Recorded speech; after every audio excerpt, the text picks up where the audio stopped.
Tahukah kalian, kisah sahabat Nabi Utsman bin Affan radhiyallahu anha, amal jariyah yang tak terhenti pahalanya. Dikisahkan, suatu hari di Madinah, tidak terlalu jauh dari Masjid Nabawi, ada sebuah properti sebidang tanah dengan sumur yang tidak pernah kering sepanjang tahun.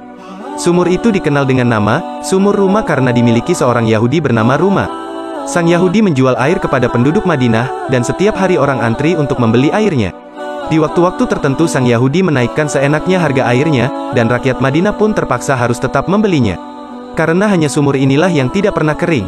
Melihat kenyataan ini, Rasulullah Shallallahu Alaihi Wasallam berkata, kalau ada yang bisa membeli sumur ini, balasannya adalah surga. Seorang sahabat Nabi bernama Utsman bin Affan mendekati sang Yahudi.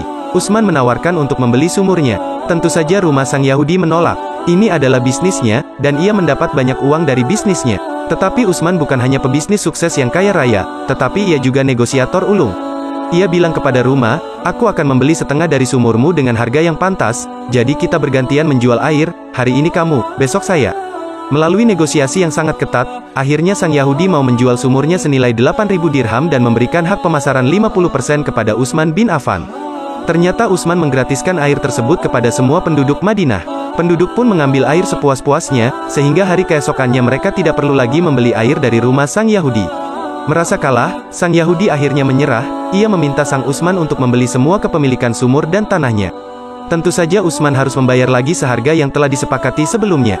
Hari ini, sumur tersebut dikenal dengan nama Sumur Utsman, atau The Well of Utsman.